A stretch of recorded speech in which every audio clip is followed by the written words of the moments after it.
everybody, this is Zackster99. Today I'm going into my fantasy football league, looking at week 3 results, and going to go ahead and make sure that I'm set up for week 4 here, as it's just about a half hour before the kickoff here of the Thursday night football game on week 4.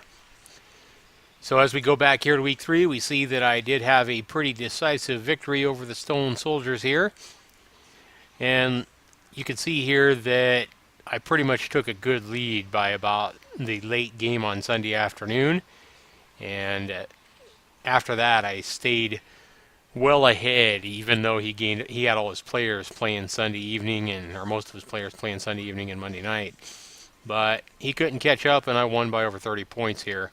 You want to look at the player breakdown here, kind of see what happened here. So if we take a closer look to see what exactly happened here, we see that Tony Romo had a pretty decent game. Didn't have as good a game as Peyton Manning, and then McCoy and West, my two running backs, McCoy didn't do near as good as you would think he would. My big hitter was Julio Jones on Thursday night there. He had 2 receiving touchdowns and over 100 yards. So he put up good points for me on Thursday night when they went against Tampa Bay. His receivers had pretty good games in Emmanuel Sanders and Michael Floyd, but he didn't get hardly anything from Darren Sproles and Frank Gore. Julio Thomas had a good game for the Broncos as a good tight end.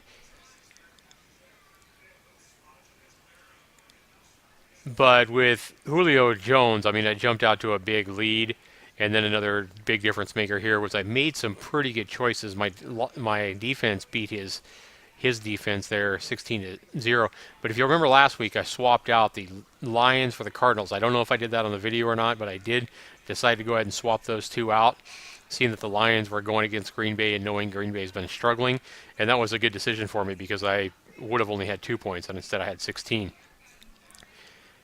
And then also my kicker beat his kicker out pretty convincingly, and Grotowski was another swap out I believe I made last week.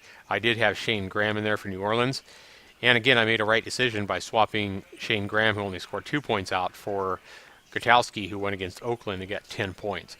So I have been making some pretty good decisions in these swaps from some of my bench players. As you can see, Victor Cruz had a big game for him at 16.7 points. Too bad he didn't put him in. Wouldn't have made a difference, though. I had a pretty convincing win here, 99-62. So if we go to the league here to find out how exactly the standings are now, in my league, you'll see Virtual Venom here. I'm coming in at number 1 right now. I'm the only one with 3 wins. Viking Pap coming in at number 2. T-Money, actually no, it's the Bucks coming in at number 3. Then T-Money at number 4. Daniel Ass at number 5, Denver Broncos at number 6, and then I believe it's 7 Legends, 8 is Stone Soldiers, 9 Heavy Hitters, Himps Heavy Hitters, and 10 with 0-3 is the RA. So only one team 0-3 right now, the RA, and I'm the only team right now at 3-0, but a lot can change. So if you're one of the guys watching this video in my league and you're 1-2 or 0-3 right now, don't give up, because I played this game last year or whatever, and I know it can change a lot in the course of a season. So, I think I saw some 0-4 team come back and go into the playoffs. So, don't give up and start not even logging on to swap out your bye players and stuff like that. Kind of looking at what happened here in some of the trades. I didn't make any trades this week yet. And let's go ahead and go to week 4 and look how our matchup stands against the Bucks. They're 2-1, and they've been scoring an average of more points per game than I have. And as you can see here, it shows them the prediction is, like it really matters, but the prediction shows that they're going to come out with a win. Let's go ahead and take a look and see what we got here as far as the matchups. Going against Jay Cutler here, Tony Romo, if I leave him in, it's going to be pretty even, at least the predictions. McCoy is expected to have a big game, 15 points. And he has C. Spiller in there at 14 points. But you can see I have a couple of guys here that are in buys already for Cleveland and Cincinnati in week number 4, already hitting their buys. So I'm going to have to make some substitutions here. He has Des Bryant, Calvin Johnson, Charles Clay. Charles Clay was a guy that I dropped. I drafted him, I believe, and I ended up dropping him. It looks like he picked him up this week. But yeah, it looks like I have a pretty good matchup because he has some pretty big heavy hitters, especially with like Cutler, Des Bryant, Johnson, Macklin, and C. Spiller. Yeah, it's going to be a tough matchup. So let's go ahead and get those buys taken care of. Let's go ahead and go to my team, see if I have a running back and a wide receiver that I can swap out here without having to go and draft somebody. Terrence West was a nice pickup for me. I picked up him after week 1, and I'm glad I did. He's been a pretty solid running back for me. I have Golden Tate in here. I only have 2 running backs right now on the bench, Trent Richardson and Chris Ivory, and I need a running back and a wide receiver. But what I can do here is I can take Golden Tate, I believe, because he is in the wide receiver or running back position. Let's go ahead and swap him out there. Oops, let me grab him. Go ahead and swap him out for A.J. Green. That way the receiver is in the wide receiver position. And then A.J. Green is on a bye, so let's go ahead and put in Chris Ivory for him.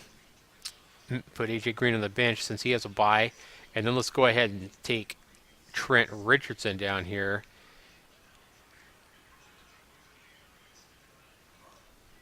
And go ahead and move him up in place of Terrence West, who also has a bye with Cleveland. So let's go ahead and also take a look here at my kickers this week and see what's going on there. Actually, I'm noticing my tight end here. I have Zack Ertz right now, and I have Larry Donnell, who's going to be playing tonight for the Giants. I don't know if the Giants are going to win. They probably will. Eli's due for a big game. Larry Donnell. I think the Giants are going to have a big game and going to whip the Redskins. I know that's not a big prediction across the league, but if that happens, Larry Donnell's a big tight end, and I picked him up, I believe, after week 1 as well, week 1 or week 2. I went ahead and picked him up from the free agents. So I'm going to go ahead and swap these guys out. I think Larry Donnell is going to have a big game tonight, a bigger game than Zack Ertz anyway, going against San Francisco on Sunday. So I'm going to go ahead and start Larry Donnell. Hope that's a good choice here. Go down to my kickers here. Last week I made the switch, and I had Shane Graham, but this week he goes against Dallas. I expect Dallas and New Orleans to maybe have they might have a shootout Sunday night. So I'm going to swap out Shane Graham. And down here, the defenses, I can't do anything with Arizona. They're on a bye this week as well, so I'm stuck with Detroit at defense. That's fine, though. Yeah, but I'm going to keep Tony Romo in here as well. I'm not going to trade him out for Tom Brady, who's up against KC, even though that's a tempting choice. I'm going to keep Tony Romo, especially if I'm right, and the Cowboys don't have any turnovers. We might be in for a shootout Sunday night with Dallas and New Orleans. And I think Dallas actually has a decent chance of coming away with a win. So I'm going to leave Romo in. Looking back, Larry Donnell, this is a good tight end. This is a better tight end than a lot of people expect. I think I made a good pickup with him as well, just like I did with Terrence West. Picked them both up on free agency, and went and drafted them and dropped a couple of guys that weren't doing so well, such as Danny Woodhead and others. So Larry Donnell, I hope has a good night tonight. That game starts here real soon in about 30 minutes. I'm going to go ahead and submit that. Let's go ahead and now that I've submitted that, made those changes. That's what I like about fantasy football. You can make changes anytime before the weekend, and the changes go through. Sometimes if it's early in the week, you have to wait for the waivers to go through like the next day or whatever. But if you're doing it right before the Thursday night game like this, those changes go right through immediately. And the waivers that I was talking about, that's if you draft somebody from the free agency that's an available player anyway. That's what I was thinking about. But if you're just swapping guys from your bench out for your first team, those changes go through right immediately, and that's nice. So now you can see that I'm still predicted to lose by about a point. You can see it's going to be a real close matchup is what it's predicting now. You can't go by these predictions, though. I mean, Larry Donnell may score a lot more than just 5.5 points tonight. And I just have a hunch that he is going to have a big game tonight, and that's why I made that switch. We'll see what happens here with Larry Donnell. I can tell you that I'm having fun. I don't really know any of these guys. I just kind of went into a random league here on the NFL.com. This is totally free. If you've never played fantasy football, I do encourage you to take a look at it. Maybe use, kind of what I'm doing is to help you along. But these, this is free to play. And if you have friends that also play fantasy football, it makes it a lot more fun, especially at a workplace or, make little bets or whatever. Like whoever wins at work or whatever, your fantasy football league, they have to supply the potluck or something for everybody. I don't know. They have to buy Pizza Hut for everybody. But go ahead and subscribe if you haven't. Be sure you give me a thumbs up, thumbs down. This is Zack Ertz 99. Thanks for watching.